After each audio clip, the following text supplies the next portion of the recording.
have just 30 minutes to the end of today's edition of Business Morning. If you've just joined us, you're watching Business Morning, and we've been talking about the budget delay by the presidency. Now, let's move over to the Monetary Policy Committee's decision to retain the MPR, that's the monetary policy rate, at 12%. And we still have our economists with us in the studio. Thank you for still being a part of the program. I'm going to start with Gabriel. The MPC left the interest rate at 12%. What does that tell you? Well, the CBN gave an overview of their reasoning. With inflation doing 7 to 8%, you will think that it's about time to begin to look at the MPR at 12%. But then there are all the other issues we have discussed about the direction of oil pricing, the fact that you really, within Nigeria, we haven't really got the kind of control or put in place to ensure that we build up the kind of reserves that we need when oil price will continue to really go down. It's going to go down. How fast it's going to go down? As early as next year. A lot of people have been saying this for several years, that Nigeria is not providing for the rainy day. So CBN is now, of course, caught in that situation where it's about time you want to start to bring down the inflation rate, but you are looking at what's going to happen on the other side. Are you likely to be able to maintain your external earnings, which is very unlikely? Are you able to control the rate at which government, fiscal side of the economy is spending? Again, you are not likely to control that. So the CBN is treading on a very, very narrow part of saying, well, let me hold on to what I have and continue to do that until there are compelling reasons. Perhaps if the inflation rate continues to steady at below 7, between 7 and 8 now, if it steadies below 7 for more time, CBN may be convinced that it's about time. But I think the CBN is being extremely, perhaps overcautious, but extremely careful that it doesn't do it too quickly. Okay, Bismarck, we know that inflation, price stability, this is one of the factors that are usually considered by the committee. Now, what role did this play in the decision of the committee to leave the MPR at 12%? First of all, what is the mandate of the Central Bank of Nigeria? Under the Central Bank Act, the mandate of the Central Bank is to maintain the value of the Naira, both domestically and internationally. In other words, make it a store of value. In other words, maintain inflation at a whatever low level you can get it to. And what happened yesterday was, there are two things. One was maintain the parameters, which is the MPR, which is 12% per annum, and the corridor of 2%, and maintaining the administrative tools, which included the CRR at the same levels. Voting 9-2, 1% absent. So overwhelming opinion was that let's maintain the status quo. But what you have to go further is, in the comment, they did say that they were now becoming more specific in determining what the inflation target is, and they said 6 to 9%, right? Over a period. Yes, but what they're saying is that you have in inflation, the monetary policy framework, you have what you call explicit inflation targeting, and you have implicit inflation targeting. The target for inflation is not set by the central bank. Typically, the inflation target is set by those who employ the central bank, right? And they say in the UK, it's set at maybe 2.5% or 3%, I don't know what the rate is. But once you exceed it, then the central bank has to write, the Bank of England has to write a letter of apology to the parliament to say, we did not achieve this, and then parliament takes back the powers and gives it back to them and gives them new tools. So you have instrument and institutional autonomy. That is how it is explained, right? Now, so we've seen for the first time, rather than saying single digit, we've said 6 to 9, which is more specific. And when you look at it, of the 57 African countries, only 4 of them are going to have inflation above 10% in 2014. So almost every country is below that, and that Nigeria is in keeping with that. The other comment they made was about the external reserves of $45 billion. And that, more than anything else, that these reserves are enough to cover a particular. Built into these reserves is another figure, which is the international what we call hot money has come in. They didn't specify how much it was, but you can roughly estimate that that amount is anything between $15 and $20 billion. So if that's money that doesn't belong to you, really, money that into the economy. Into the economy. So if you take that out of the reserves are not as robust as they should be. And then the central bank governor said that, in other words, the tightening cycle is not yet over. This is the last MPC meeting for the year, but that the tightening cycle is not over. So the guidance is in three respects. One, we have an inflation target of between 6 and 9%. Two, that the reserves, built into the reserves are also some international monies, investor money, because the oil revenues are dropping. And three, that the tightening cycle is not over. Okay, Gabriel, because you mentioned earlier on that the central bank may begin to loosen its hold rather on the MPR if after a while is actually very convinced that, okay, inflation is now dropping gradually. But if we look at the fact that we are, like Bismarck was trying to say, that we have monies that don't belong to us, so to speak, in our economy, and we have external reserves dropping, even excess crude account. What do you think the committee was looking at in arriving at this, and what can be done to ensure that we're not exposed to the shocks that may come, if whatever happens to those economies where the monies were brought into the country? Well, those are the ifs. The ifs are many. The ifs are all those details that we are talking about. Those ifs are very many, and that's why you've seen over 3, 4, 5 years, the CBN has consistently stayed around at 12%, try and play around with the other tools, but consistently stayed there. Because those ifs are there, and if you want to manage stability, it's not something you do in 2 or 3 months or 6 months or 9 months or 2 years. You've got to ensure that, quite often we have discussed this here, and we have said that the central bank is not looking at a 3-month or a 6-month trend in any of these variables. It's going to look at 2 years, 3 years, what's happening the last 2 or 3 years on these variables that have been mentioned. What's going to happen in the next 2 or 3 years?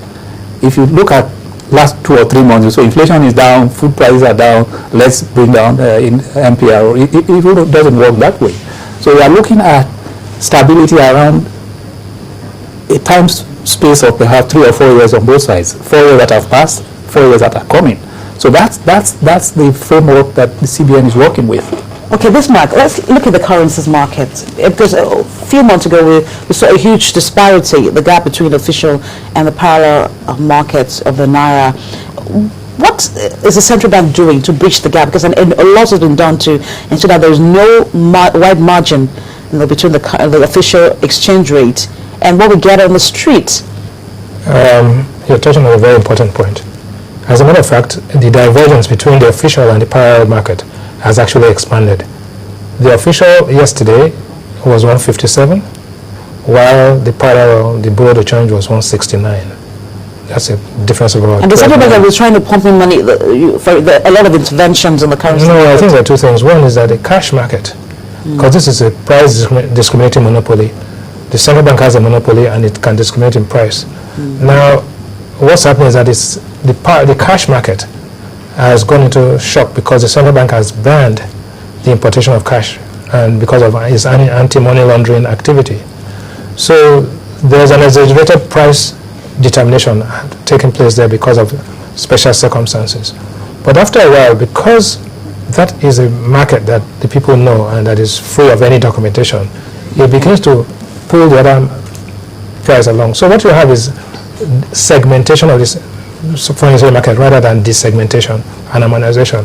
Well, that's another issue. But coming back to the MPC meeting yesterday, two things were said which are also important. One was that money supply actually grew negatively this year. The money supply has declined by 6%, while credit to the private sector actually increased by about 2%. Net-net, net-net, you find that there has been no expansion of money supply.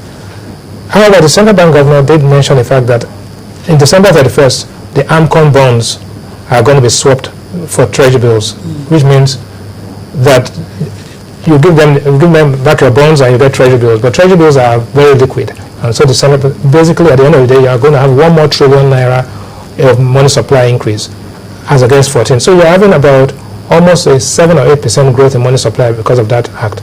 But that is kind of muted compared, and it will not have too much inflationary impact. But I'd like to spend a minute talking about the AMCON.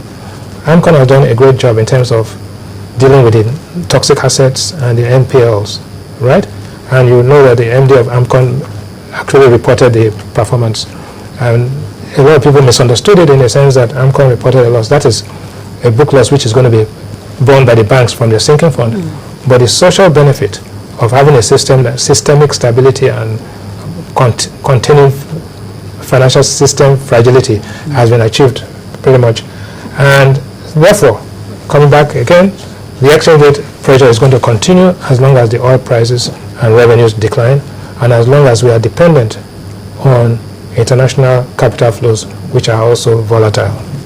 Okay, I just want to ask Gabriel before we wrap up the show. The time is actually running out right now. The international market, international economic environment, let me put it that way, there are always considerations as well. Of course, I said earlier on that there's been some kind of uncertainty in terms of what direction the Fed chief in the U.S., Ben Bernanke, would take in terms of whether he has to put an end to the bond buying program. Do you think that the committee looked in that direction, and if at all, what are the likely calculations, so to speak, from that part of the world into our own economy? Well, those calculations are in what it's called in quote, so-called hot money. When money is cheap in Europe and America, then they are looking for investment opportunities in Africa, Latin America, and the so-called emerging markets. So long as the money is cheap there with the bond buying, you will probably have some amount of hot money in our economy.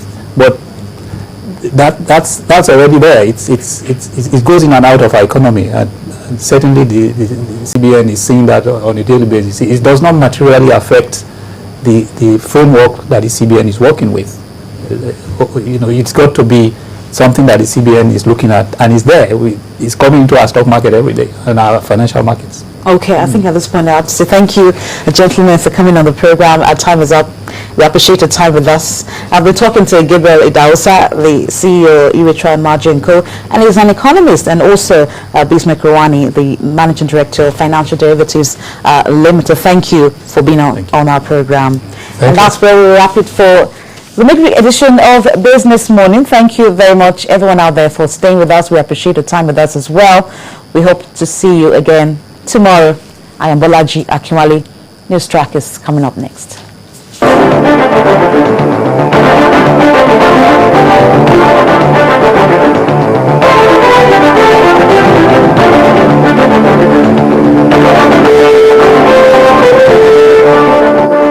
Investigating, exposing, uncovering, reporting, hard-hitting interviews. Sunrise Daily, only on China's television.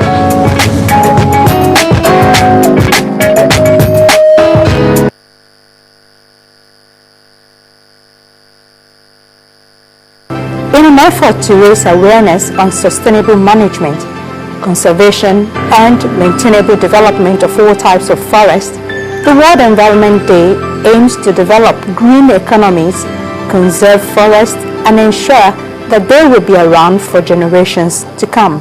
We have less than 10% of the original extent of forest left. Yes. Okay? And what's the population of Nigeria? 150 million. We were smaller. Yes. And then we had larger forests. Yes. And then population keeps expanding, and the forest, what is it doing? Shrinking. So eventually, if we continue with business as usual, definitely we'll get to a point of forest extinction. Climate change raises real questions about our shared commitment to human rights and what it means to be part of a single human community. It is a reminder that in a world that sometimes appears fractured and divided, we share one thing in common: the planet Earth. We owe it to future generations, our children and their grandchildren, to act now to reduce these risks. The principle of universal human rights demands that we act now. When tackling an issue as complex as global warming and all other environmental hazards, it is easy to lose sight of the human face of climate change. Climate change should actually renew our commitment to the poor state. The world's poor have one thing in common. They did not create the climate crisis now facing humanity, yet they will suffer the earliest and most destructive impacts. For about 3 million people in the world, some 40% of the planet's population, living on less than $2 a day, global warming will erode the gains built up over generations, not just in poverty reduction, but in health, education, nutrition, and many other areas. We know that events such as droughts, floods will become more frequent, intense, and destructive as a result of climate change. When droughts, floods, or storms strike, vulnerable people are forced to sell off productive assets, withdraw children from school, and cut back on nutrition and health spending.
Hello there, welcome to News Track on Channels Television. I'm Maokbe Ogun. And I'm Melinda Kilami, and these are the stories and reports we're tracking at this hour.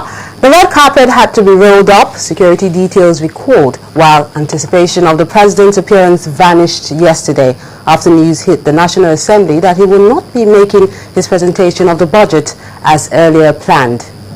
Well, the president, in a letter to the two chambers of the National Assembly, cited differences in the oil benchmark agreed by the Senate and the House of Representatives as reason for not turning up. While the lawmakers disagree on the figures, they do agree that the president's action was appropriate. Our correspondent Larry Lassisi reports.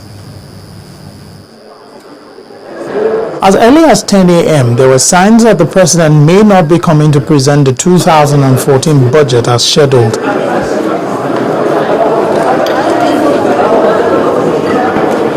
This was later confirmed by a letter from the president, which was read to the lawmakers by their respective presiding officer.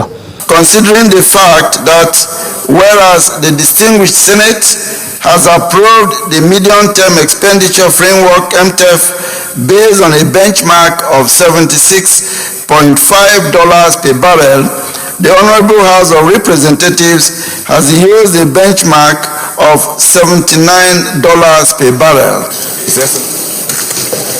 It is infeasible for me to present the budget in the absence of a harmonized position on the MTEF. In the circumstance, it has become necessary to defer the presentation of the 2014 budget to a joint session of the National Assembly until such a time when both respective chambers would have harmonized their positions on the MTF. For some of the lawmakers, the president's decision got their approval. I think he did the right thing. And as a parliament, we understand because that's the position of the law. So we will encourage that. At every time, every government action should be according to the law. And that's what the president is doing. What Mr. President has done is a very wise move, and also it's a move that allows, time for the National Assembly to conclude, on that oil benchmark. In his wisdom, and I think that's the proper thing to do, the president, going by the law,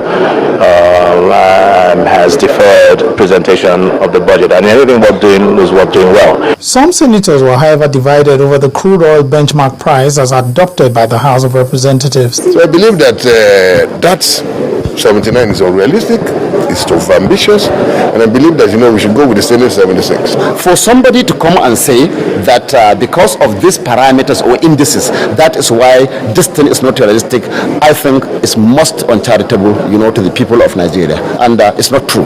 So I believe what the House did, I think I am totally in support of what the House did. For now, the president and indeed all Nigerians will be waiting for the National Assembly to agree on the crude oil benchmark price and approve the medium-term expenditure framework. Lanre Lasese, Channels Television News. Well, there is an urgent need to monitor the production of crude oil in the country to maximize revenue from its major export earners. And that's the view of a fiscal governance expert, Mr. Eze Onyekbiri. He based his argument on a disagreement between the legislature and the executive over the medium-term framework and the benchmark oil price. Let's remember what happened last year. They were talking about the benchmark price of crude oil as if to say it was a major issue. But as history and as the living experience tells us, that's not the issue in Nigeria today. The issue is that we budgeted at about 2.5 something million barrels a day. But we are losing 400,000, 500,000, 600,000 barrels